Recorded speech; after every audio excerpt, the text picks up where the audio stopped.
Hey, I'm Daniel here as part of the Saving Generations project, and today we're going to talk a little bit about the things that you're going to be doing inside the house as opposed to outside. So one of the first things we're going to talk about are actually changing lights. Now you probably know how to change a light bulb, but what you may not know is coming into contact with quite a few different types of fixtures and how to actually access the light bulbs. So you'll probably see 2 or 3 different types of light fixtures. This right here is a very basic light fixture and is most likely the one you'll see. You'll see these types of screws. There's usually 3. And in order to access the light, you just kind of unscrew each of the screws a little bit, but you can leave the screw in the fixture. You don't have to pull it all the way out so that it will loosen up the globe, the piece of glass here, kind of hold it up, and then it'll let go automatically. And then you're looking straight at the light.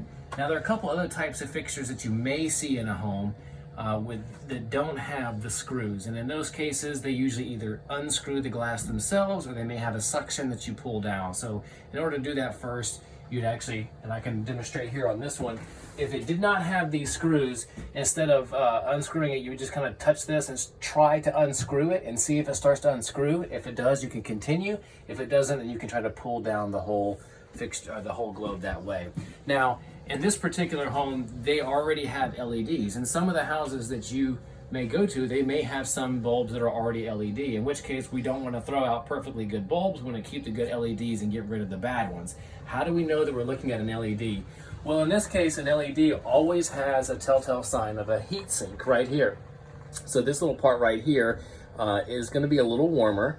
And if it were an incandescent bulb, I would not be able to touch it. It would be too hot. It would burn me when I touched it. So that's how you know that you're looking at an LED. Now also, you may have seen or had at home or see in some of the houses you go into CFL bulbs, the kind of curly Q looking bulbs. If you see those, go ahead and pull those out and replace them with good bulbs as well. Because the LEDs that we have, even though the CFLs are a little bit more efficient, the LEDs are still substantially more efficient than the CFLs. And that is basically how to change a light.